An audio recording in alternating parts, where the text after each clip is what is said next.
嗨，大家好，我是坦平叔。今天是2025年5月21号。这一期咱们聊一聊消费降级看看消费降级现在要到哪一步了，有多严重今天有媒体报道叫《经理人》杂志说又一宝马 4S 店人去楼空，又一家宝马 4S 店跑路了。说据多家媒体报道，位于广东东莞市长平镇的宝信宝马 4S 店突然暴雷倒闭，多位车主遭遇购车定金未退、保养服务未使用等问题。据维权车主提供的照片显示，宝信宝马 4S 店已经闭店，展车和店内设备基本上已经搬空，店面的宝马标也被撤下，已是人去楼空的状态。又一家宝马 4S 店爆雷了，而且还在经济发达的这个珠三角在东莞的长平镇，这些都是核心地带我记得去年北京的叫宝马5S店，应该叫新德宝吧，我名字不一定记得对在那个应该是东五环边上，宝马的全球第一个5星级的这个售后维修那个店倒闭。后面好像天津吧，其他地方也陆陆续续宝马 4S 店关门今天又是东莞长平镇宝信宝马 4S 店爆雷，这说明什么问题呢？不能否认BBA 一度是中产的标配。这个宝马或者 BBA 普通的车型的价格不一定很贵，几十万，但是它那个维修保养的费用还是比较高的，对吧？你随便修一修，随便去一家 S 店保养一下，没个几千块钱是不行的。所以说能开这个 BBA 的就个人，对吧？能开 BBA 的那基本上是中产。所以说这个中产的标配，对吧？你买这车不一定很贵，但是你保养是很贵的，去一趟 4S 店没个万八千的是不行的。就这样的宝马 4S 店居然到处爆雷关门，说明什么呢？实际上就是说明消费降级，中产没钱了，中产这个人一越来越少，第二个中产也开始不买这些车了，消费降级根据车主黄女士介绍，此前她已于2024年11月联系销售提交宝马5系购车定金退款申请，金额为1万元，原本销售承诺1个月后到账。现在宝马5系恐怕也就30多万40万吧就是那种标准配置的，原本销售承诺1个月后到账，可随后却以各种理由推脱。2月得知对接的销售人员离职后，黄女士向宝马厂家投诉，东莞宝信工作人员回复因资金冻结，只能先退1000元，剩余款项21个工作日退还。然而21个工作日过去，等来的却是 4S 店取消授权、人去楼空的消息。如今黄女士只能通过法律途径艰难地维护自己的权益。现在这 4S 店已经人去楼空了，你就是通过法律途径你官司赢了你也拿不到钱相较于定金问题，购买了保养服务的车主数量更多。2023年，杨先生在购车时额外花费12688元购买了名为无忧双保的保养套餐，本以为能享受终身质保和保养服务，可没想到只做了2次保养， 4S 店就倒闭了。资料显示，东莞信宝汽车销售服务有限公司成立于2012年1月18日，你看看一家开了13年的 4S 店说倒闭就倒闭了。这家 4S 店由深圳陆捷汽车销售服务有限公司全资控股。目前宝信汽车销售公司欠企业所得税、印花税、城市维护建设税、增值税共计79.4万余元。公告发布单位为国家税务总局东莞市税务局，发布时间为4月14日。根据广汇汽车宝马品牌事业部公众号，东莞宝信宝马是广汇汽车宝马品牌事业部在南区唯一运营 4S 店，也就是最终穿透下去，它的实际掌控人是广汇汽车。4月18日，宝马中国向多位车主发布短信，我们很遗憾地通知您，之前为您提供服务的东莞宝信的宝马品牌授权将于2025年4月20日终止。宝马中国表示尚未使用或兑换的宝马原厂保养服务及原厂服务包，可以到任何一家宝马授权经销商继续获取授权服务。如在东莞宝信购买了仅限广汇集团兑付使用的售后产品，尚未消费的部分，广汇集团将提供妥善的解决方案。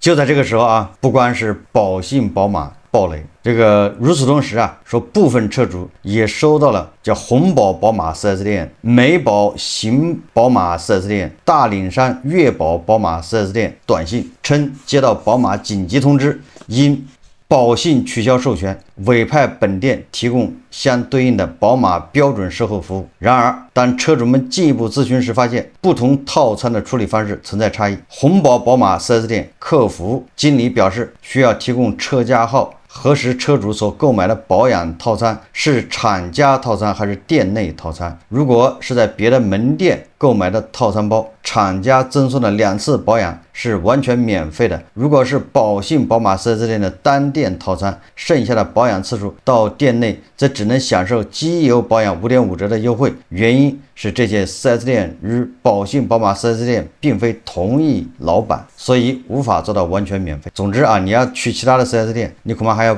交一笔钱。实际上，东莞市长平镇宝信宝马 4S 店的倒闭啊，并非孤立事件，其所属的广汇汽车集团近年来也面临着诸多困境。这个我们在以前节目说过啊，广汇汽车啊，因为它是上市公司，现在都已经退市了。广汇汽车主要是全国最大的这个汽车连锁销售机构，它下面又代理了众多品牌的汽车销售啊，曾是中国乘用车经销与服务行业的领军企业，在行业内占据了重要地位，其规模庞大，网点遍布全国。然而近年来受多种因素影响，广汇汽车经营状况急转直下。2024年8月22日，广汇汽车在上海证券交易所发布公告称，公司股票于2024年6月20日至2024年7月17日连续20个交易日，每日收盘价均低于1元，触及终止上市条件，并于8月28日正式摘牌。你看，它退市还不是财务造假，还不是其他的原因，就是股价低于1元，就是消费者不看好。为什么不看好呢？肯定是大家都知道，这种 4S 店这个蛋糕是日益萎缩啊。今年3月，广汇汽车子公司广汇宝信汽车集团有限公司发布公告，集团于2025年3月20日获其上游供应商华晨宝马汽车有限公司和宝马中国汽车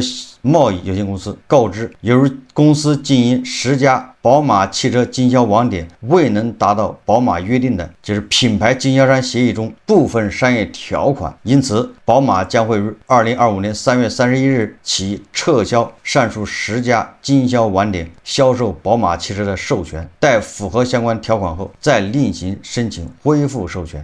那这10家经销网点主要在哪儿呢？不是全在东莞啊，宝马取消授权的这10家经销商网点主要位于江苏省、浙江省以及上海市。你看看，都是有钱的地方啊。不久后，浙江、杭州、江苏泰州、山东烟台等地先后有宝信宝马 4S 店陷入售后保养纷争。这个宝马 4S 店关门爆雷，当然有它自身原因啊。这个是首先跟这个传统的这个油车和新能源汽车之间这个竞争，这有一定的关系。因为毕竟现在你每卖2辆新车啊，有1辆就是新能源汽车，1辆是油车，而且这个趋势恐怕还在进一步的这个向这个新能源汽车倾斜。也就是你卖10辆车，以后恐怕是6辆新能源汽车，4辆油车啊，这么就是新能源汽车的渗透比啊，已经超过了50%。什么时候能停住，这个不太好说。所以这是第一个原因啊。那在这种大环境下，传统的油车，对吧？这个比如 BBA 他们是以油车为主啊，那他们的这个日子肯定是越来越难过，这是他们自身的原因。但是啊，对 4S 店来说未必，对吧？因为 4S 店的卖车啊，本身不一定能赚钱，对吧？现在大家都知道 4S 店卖车，它第一个是靠什么呢？靠那个就是跟那个银行之间啊那种返点，因为它一般都要卖车通过什么贷款、分期付款，银行会给他一些返点。他更多的赚钱是从售后服务，对吧？比如卖个保险呐，换个配件呐，保养呐，车的维修啊、维护啊，那这个跟存量的汽车有关系。你市场上宝马的保有量毕竟还是不小的，所以说不至于让 4S 店活不下去，4S 店爆雷。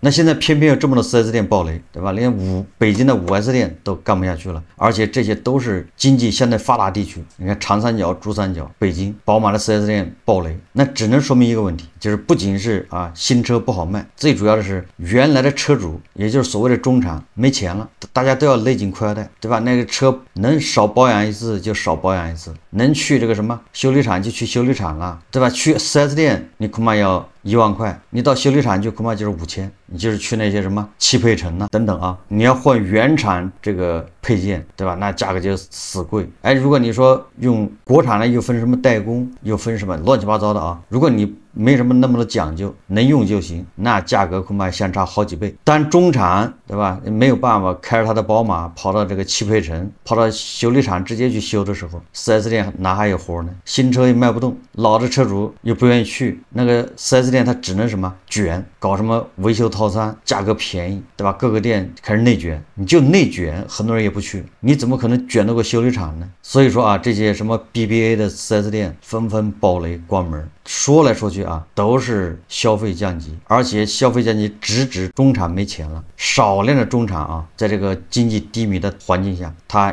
逆流而上，哎，变成有钱人，变成那些在上海黄浦江，对吧？买那个五千万一套的房子，这是极少数人呢。绝大部分中产都是返贫了，各种各样的原因返贫，实际上就现金流断了，没钱。但你要说他没钱，好像也不对。比如他在上海，他在北京，他在深圳有套房、2套房，那身价也得几千万呢，对吧？2000万，但是他没有钱，他失业，对吧？或者他做的小生意啊，现在难以为继，要关门，没有现金流。这个咱们在以前节目也说了啊，这中产返贫3件套。对吧？孩子什么上国际学校，老婆在家全职带孩子。哎，如果他的工作、他的业务稍微受点影响，一家马上就陷入困境，现金流没了。但是他日常开支那个可是哗啦哗啦的。那国际学校，对吧？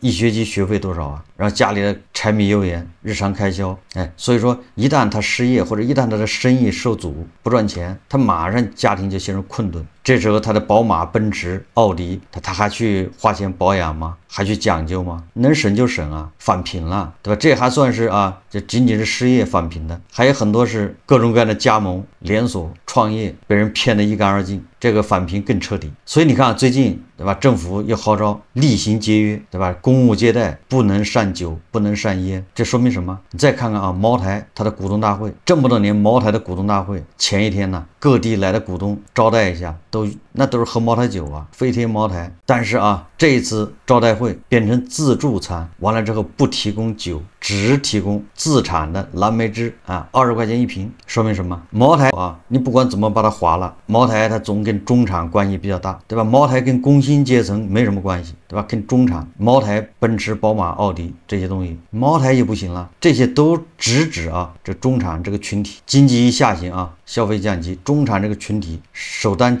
其冲受到冲击。这些人有的是小老板，有的是公司的高管，有的是大厂的，对吧？这个资深员工，年收入都是上百个 W， 就类似这种。以前经济好的时候，这些人大赚特赚，现在经济低迷。按照富鹏的说法啊，因为大家主要财产都在房子上面，这个中国人啊，60%、70%的财产在房子上面，房价一跌，中产也没了。因为大量的中产他还是按揭贷款的，他有负债，这房价一跌，基本上就是负资产。那些按揭贷款还完了的，对吧？那房子没有贷款的，但是你房价一跌，你房子缩水了。富鹏就说了，对吧？以前是喝星巴克，现在改成喝8块钱2杯的咖啡，这就是降级啊！但你的房子值1000万的时候，你没有贷款，你的底气很足啊。虽然手上没什么钱，但是你想到自己房子1000多万，2个房子就是2000多万，底气还是在的。但现在呢，房子跌了一半了，所以你看啊，中产这个群体啊，面对经济下行是第一个受冲击的，他就返贫了。相反啊，这个工薪阶层很多他也没有负债，就是普通的啊，你就是4、5千一个月的纯牛马，他也有影响，但影响就不大了。只要他不失业，他还是4、5千一个月啊，这就导致一个什么现象呢？跟中产有关的东西卖不动，价格下降。就像那个宝马 4S 店一样啊，对吧？只要跟中产相关的，你看茅台价格在降，现在也卖不动了。我不知道大家有没有关注啊？你身边抽烟的人，现在这个卖烟呐，什么中华、华子那些贵的烟，现在卖不动了。过去这些烟是最紧俏的，现在居然说这样的烟卖不动了。有的烟草专卖店啊，那个卖烟的都降价卖这些贵的烟呢，他没有办法，他压钱呢，他必须把它卖掉。然后那些反而那第一档烟还在涨价，比如那个本来7、8块一包的，你比如说那个红塔山，它涨到10块，那个长白山本来就10块的，涨到12，就是说那个第一档烟反而在涨价，高档烟在降价。为什么高档烟要降价？因为中产没了，这烟本来是卖给中产抽的，中产都返贫了。而这个第一档的烟为什么涨价呢？因为第一档烟是刚需啊，已经降到最低了。你只要抽烟，你最差的烟就是10块钱，他就给你涨除非你戒了，你不抽，对吧？你原来抽中华的，你现在抽10块钱一包的，降级啊，非常明显。高档的烟酒卖不动，不光是这个烟啊、酒啊，对吧？这些高档的啊 BBA 的这些车，反正跟中产有关的，现在明显的在降级，就连这个口腔医院都爆雷。21世纪经济报道啊，说成都欢愉口腔爆雷，民营口腔行业先淘汰赛。2025年立春刚过，成都市民林女士在其社交媒体发布一条求助信息，意外揭开了民营口腔连锁行业淘汰赛的冰山一角。她发布的聊天记录显示，自己在欢悦口腔接受了价值2.8万元正畸治疗，仅完成疗程的1/3，如今门店招牌已被拆除，负责人电话已停机。这条动态迅速在网络上引发广泛共鸣，评论区里充满了诸如我家孩子补牙费还用拖欠8000元未解决的焦急声音。这场风暴的中心，成都欢愉口腔作为西南地区曾经最大的民营口腔连锁品牌之一，见证了中国口腔连锁行业快速发展和市场的广阔前景。工商登记资料显示，该机构成立于2015年，鼎盛时期在成渝两地拥有7家分院。然而，在2025年3月15日，成都市武侯区卫健局张贴的公告证实，因拖欠房租超300万元，供应商货款逾1000万元，该院区已进入破产清算程序。据当地知情人士向21世纪经济报道记者透露，目前正由当地卫健委出面协调，寻找其他医疗机构来接管欢瑞口腔的患者，事件仍在发酵处理中。你看看啊，连口腔医院都爆雷，破产清算。这个口腔医院啊，妥妥的啊，它就是个中产产物。当然，你说口腔医院也有便宜的治疗，对吧？也有小项目，但是口腔医院你要去了，一般的每个几千块钱、1万块钱，你走不了，随便一个什么问题，尤其小孩子牙齿什么，对吧？这矫正呐，补个牙没个几百不行的。这个应该是10几年前啊，得有个15、16年了吧。但是我去那个国贸啊，国贸那儿一个应该叫什么齿科，叫瑞尔齿科吧。但是我也闲得没事，我就去那儿看看我的牙。我只是就是我的当时的心态啊，就是去问一下，对吧？你给我看一下，治一下要多少钱，是这么个心态。所以我一去啊，他就问你，哎，他就给我看，然后你躺一下，让我在那个牙医那个床上啊躺着，然后一个老头，反正一个医生给我检查，然后边检查边上还有一个护士在拿个本记，然后说治疗啥啊，这个牙要治疗啥，在那儿说，那个护士就在那儿记啊。之后检查完之后啊，我就问他一下，我说这治疗这么多项目要多少钱？他给我一数，还没数完啊，好像数到12000的时候，我就坐起来说不治了。你10几年前呢，那时候北京的房子还没那么贵啊。所以说这个口腔医院啊，这什么齿科，对吧？那绝对是跟中产有关。然后那个大夫跟我说啊，你这不算贵啊，说什么他是跟我说啊，那个什么明星啊，把他牙整一下都80万。超出了我的想象，因为那时候在北京买套房，好像也就80万，当然不是核心地段啊。也就是这样的，对吧？这个口腔医院居然也爆雷，那你一方面说明这个口腔医院竞争比较激烈，对，这个也能理解啊，卷的比较厉害。但是啊，毕竟它利润高啊，它跟那个 BBA 一样呢，就这样它的爆雷。你只能说明这现在的中产消费在降级，对吧？能省就省，勒紧裤腰带，能不花就不花了。这就是我们又回到我们刚才说的，中产去哪儿了？中产已经返贫了，只能消费降级。所以你就看到啊，对吧？各种大牌啊，现在都在降价，各种奢侈品，对吧 ？LV、古奇那些在中国的销售啊，现在是不是业绩越来越差？他们拖累他们的业绩啊。那报告中就有一条，因为在中国的销售在下降，不光这个品牌啊，这些服装。这些奢侈品，连那些昂贵的名表，是不是现在也崩盘了？以前这表20的这些手表都很贵啊，很多人专门去炒这个20的表，但现在据说20手表现在也卖不掉了，价格也在暴跌。这个文玩市场大家可以了解一下，已经崩盘了。过去有钱的，对吧？过去这些东西都跟中产有关系，你挣了钱还不得买块玉戴一戴，还不买个手串，对吧？得装一装啊，这个需求就上来了。故事就讲开了。现在呢，还戴什么戴啊？都没钱了，要戴买个假的，谁也看不出来。反正你青海料、俄料冒充这个和田玉籽料，对吧？谁知道呢？这个典型的标志就是咱们收藏界的大拿，光复博物馆，对吧？这个马未都老师啊，对吧？应该是去年吧闹的这个员工啊发不出工资。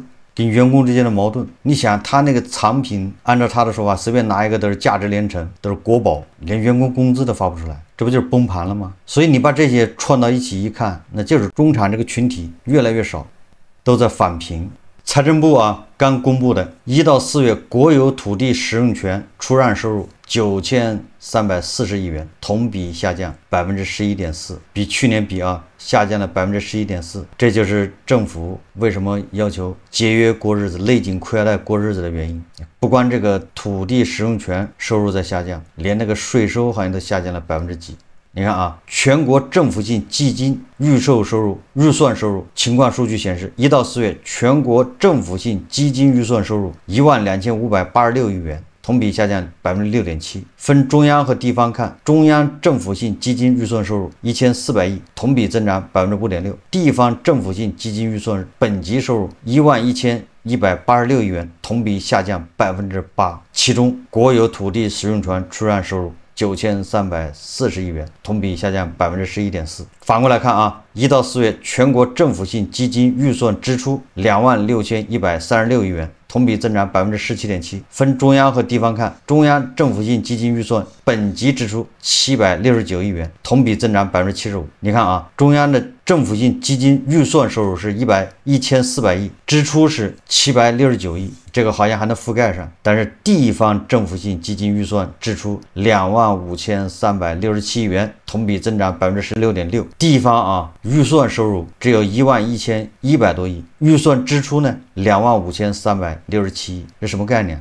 入不敷出。其中国有土地使用权出让收入相关支出13647亿元，同比下降8.4%。就是卖地的收入相关的支出，就是卖地成本吧，13000亿，卖地收入只有9000亿，就卖地都不赚钱了，已经赔钱，应该这么理解。这就是为什么对吧？又要提倡勒紧裤腰带过紧日子，对吧？吃喝之风要刹住，公务招待不能提供酒，不能提供烟，不能提供高档菜肴，都得降级熄火了，都没钱，中产没钱，政府没钱，你怎么刺激消费这就是消费你怎么刺激的没用的原因对吧？你什么国补，怎么消费贷，那个消费依然纹丝不动。节假日出去玩都是穷游，对吧？人数是涨了，但是人均消费又在下降。所以你看从这些点点滴滴来看，这个消费降级。所以这个央行是不是说前2天这个物价太低要有计划的要刺激物价，要让物价上涨。那这个对韭菜来说又不友好你韭菜收入没涨，物价也涨，所以首当其冲的就是韭菜日子又要酸爽什么酸爽呢？也就是说理论上是对的，就是物价也涨了之后呢，企业有了利润，对吧？那大家的工资就会高，这收入就会高，收入就高了之后，你就能承受得住这个物价上涨，然后就进入一个良性循环。但事实上很难，也就是韭菜你的收入没涨，但是你物价涨了，也就是你的日子会更难过。你比如说吧，其实物价涨也容易你千万不要以为涨物价很难，物价调控你要相信政府的手，他给你水涨价你也这么批价，给你电涨价，给你煤气涨价，给你汽油涨价，汽油涨价没毛病吧？或者是该降的时候它不降，少降一点，就是涨价。煤气给你涨一点，对吧？全国人民喜迎煤气上涨，煤价，然后电价给你涨一点，不涨也行嘛。我们把这个算的复杂一点，搞成阶梯电价，总之让你涨，对吧？你本来去年夏天你还是这么大的房子，你电费交了300块，今年人家搞个改革，你交了400，这不就是涨了吗？对吧？至于怎么涨的你不需要知道，反正人家有个算法。水价也可以这么干呢，对吧？一直这么干，就是梯度水价。煤气它也可以这么干呢，梯度煤气价格。所以说物价这涨，它通过这个涨是可以的，但是你说你韭菜的收入涨那就很难了。那这个时候你要承担这个物价在涨，但是你收入又不涨，那你说你的日子是不是酸爽？咱们以前就说过了当政府号召公务员过紧日子的时候，作为韭菜没有理由还能过好日子对吧？公务员都过紧日子了，你还能过好日子？那不是逆天了吗？那个日子不会太长的公务员勒紧裤腰带，那你的裤腰带只能勒得更狠。所以你看这卖地收入一少，各个地方罚款的收入就多了，罚款谁承担对吧？以前骑自行车基本上不罚款，现在你骑自行车违反交通一样罚款，不就一个道理吗？总之通过这个点点滴滴这些现象，你可以感受到现在是越来越困难，还是做好准备吧。好，这期节目我们就聊到这里，感谢大家收看。如果喜欢我的节目，欢迎订阅转发，也可以在下方留言评论，谢谢大家。